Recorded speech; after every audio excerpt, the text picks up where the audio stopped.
Budget सत्र को लेकर विधानसभा अध्यक्ष ने बुलाई उच्च स्तरीय बैठक। नमस्कार, इस वक्त आप देख रहे हैं झारखंड जोश।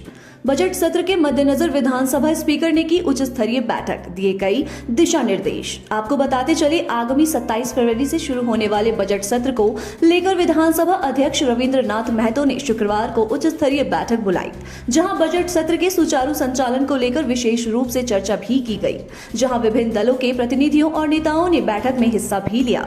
झारखंड विधानसभा स्थित स्पीकर कक्ष में आयोजित विधायक दल के नेताओं की बैठक में मुख्यमंत्री हेमंत सोरेन भी मौजूद रहे। आइए जानते हैं कि बैठक के बाद मुख्यमंत्री हेमंत सोरेन सहित विभिन्न दलों के नेताओं ने क्या कुछ कहा।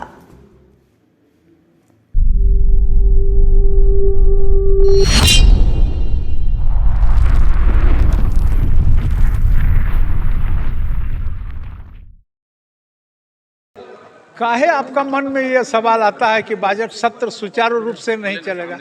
आपके मन से कहां से शंका उत्पन्न हो रहा है? जो इतिहास झारखंड विधानसभा का रहा है। जी नहीं, ऐसा नहीं। बजट सत्र हर बार अच्छा चला है। अब पूरे सत्र के दरमियान कभी कभी तो गतिरोध उत्पन्न होता है, इसमें कहीं दो मत नहीं है, हम लोग इससे इनकार नहीं करते हैं। लेकिन हमेशा बजट सत्र या कोई भी सत्र हो झारखंड में, ये एकदम प्रोडक्टिव हुआ है।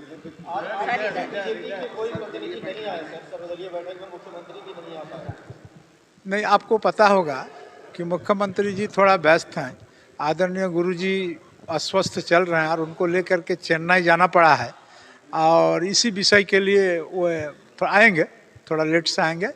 और बाकी लोग तो आप सब जान ही रहे हैं, शायद कार्य व्यस्तता के चलते नहीं आ। देखिए, अभी झारखंड विधानसभा के माननीय अध्यक्ष जी के साथ हम लोगों की बैठक हुई। जैसे कि आप सबको मालूम है, बजट सत्र प्रारंभ होना है। इसको लेकर अध्यक्ष जी ने हमें यहाँ बुलाया। सरकार पूरी तरीके से तैयार है।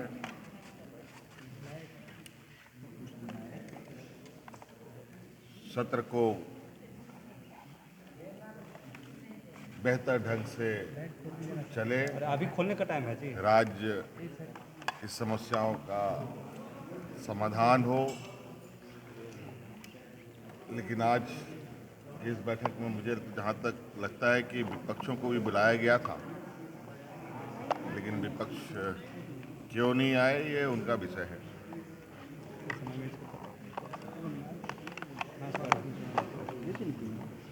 और कुल मिलाकर के जो औपचारिकताएं हुए, जो बची कुची है, वो पूरा करने की दिशा में और नीचे कीजिए हाथ, तो सब काम चल रहा है। देखिए मुख्यमंत्री जी का, हम सब तैयार हैं। माननीय सदस्यों का जो सवाल जवाब होगा, तो सरकार को जवाब देना है। और पिछले बार जो आश्वासन में कितने पेंडिंग है, उसको भी मीटिंग हो रहा है।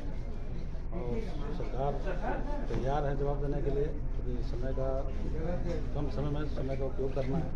तो माननीय सदस्यों का बढ़िया मौका मिलेगा बीजेपी जन मुद्दा उठाने के लिए। विपक्ष नहीं तो बहुत सारा मुद्दा है, विपक्ष पूरी तरह से तैयार है। विपक्ष के पास तो कोई मुद्दा है नहीं, फिर भी जो सवाल लगा उसको सरकार जवाब देगी। और ये चुनाव है बराबर में, और 27 का मतदान होना है, फिर रिजल्ट आना है, फिर आगे और विशेष और कुछ होगा। फरवरी से शुरुआत होकर 24 मार्च तक जो है सदन चलेगा। उसमें पहला दिन जो होता है, माननीय राज्यपाल महोदय का अभिभाषण होते हैं, उसके बाद विवाद होते हैं। 3 तारीख को है 2023-24 का बजट को देखकर। और हम तो यही चाहेंगे कि हर पल जो है सही इस्तेमाल हो, यूज हो, ताकि जनता का जो आवाज़ है वो यहाँ विधानसभा में उठे और लोगों का जो काम हो, यही हम चाहेंगे। इसलिए सभी पक्ष विपक्ष सभी माननीय सदस्य हम आग्रह करना चाहेंगे, जो सदन चले, जनता की बात उठे और उसका निष्पादन। आज सर्वदलीय बीजेपी नहीं आई, बैठक में जब बीजेपी प्रमुख का विपक्षी शामिल दल- नहीं होना कैसे देखते लगातार इस तरह की घटनाएं होती हैं? तो देखिए वो उनके दल के लोग ही बता पाएंगे, उस पर कोई टिप्पणी करना उचित नहीं है, वही बताएं क्यों नहीं आते हैं। फिर भी लेकिन क्या ये एक संसदीय कार्य प्रणाली में तहत सभी दल के नेताओं को बुलाया जाता है, या अगर वो नहीं है तो दूसरे कोई आते हैं, तो ये बात क्यों नहीं आते हैं, ये बात का जवाब वही है। बजट सत्र हो रहा है, लोगों की उम्मीदें हैं, तो सरकार जो प्रश्नों के हैं वो जवाब सही तरीके से दे, और जो पहले जिन चीज़ों का जवाब दे चुकी है उस पर क्या क्या कार्रवाई हुई है इसके प्रति सरकार गंभीर रहे। दूसरी बात हो रही थी कि उन्होंने जैसा कि बताया कि एक दिन सरहुल पड़ रहा है और सरहुल के दिन भी आज दिवस रखा गया है, तो मुझे लग रहा है कि उसे स्थगित करते हुए जो भी हो त्यौहार तो उसको और 2 दिन सत्र जो है वो बढ़ा दिया जाना चाहिए। खैर ये सारी सुझावों पे तो अमल कार्ययोजना समिति ही करेगी, लेकिन जो हम दूसरी बात खास लेकर ये बजट सत्र हो रहा है और ऐसे समय में हो रहा है जब आप देख रहे हैं कि पूरा एक तरफ स्वास्थ्य महकमा पूरा हड़ताल में है, लोग आमरण अनशन में हैं, लोग हड़ताल पे है, सरकार इस पर गंभीर नहीं है। दूसरी तरफ देख रहे हैं ये बजट सत्र ऐसे समय में हो रहा है, सरकार के 3 साल पूरे हो गए हैं और नियुक्ति नियमावली की तो बात छोड़ दीजिए, नियुक्तियाँ तक नहीं हो रही है और पूरे लड़कों में तमाम लोगों में परेशानी है। तो वो बजट सत्र इस दिशा में चर्चा का सार्थक हो कि जहाँ भी नियुक्तियाँ दी जा सकती हो। ये सत्र वैसे समय में हो रहा है कि जब लगातार आप देख रहे हैं कि लोक सेवकों पे छापे पड़ रहे हैं और आप तरह तरह की कहानियाँ उनके कारनामे के, उनके जो है राष्ट्रीय प्रवृत्तियों के जो है वो जनता देख रही है। विडम्बना ये है कि वो चाहे लोक सेवक हों चाहे लोक जनप्रतिनिधि हों, प्रत्येक वर्ष वो IT रिटर्न भरते हैं, उनकी जो है आय कहाँ से है, कितनी है, वो तो घोषित है पेपर में, वो चाहे लोक सेवक हों चाहे वो लोक जनप्रतिनिधि हों। तो सवाल सबसे बड़ी उठता है कि कम से कम हर एक साल ना सही, नियम तो है कि हर एक साल पे आप देते हैं रिटर्न, तो रिटर्न तो वो देते हैं कि 2 साल के बाद कम से कम सरकार को अपनी एजेंसियों की में कि उन्होंने जो घोषित आय भरा है और जो उनकी ज़िंदगी दिखती है जनता को, चाहे वो लोक सेवक हो जनप्रतिनिधि हो, इसकी जांच की मुकम्मल व्यवस्था नहीं होगी तो जाहिर सी बात है ऐसे ऐसे कारनामे दिखेंगे और ऐसे ऐसे कारनामे जब आप दिखेंगे तो लोग अपने अपने अनुसार सत्ता पक्ष, जब कोई पक्ष में रहेगा तो विपक्ष में रहेगा, तो ये आरोप लगते रहेंगे कि हम विपक्ष में इसलिए हैं, ये सत्ता में हैं इसलिए कर रहे हैं।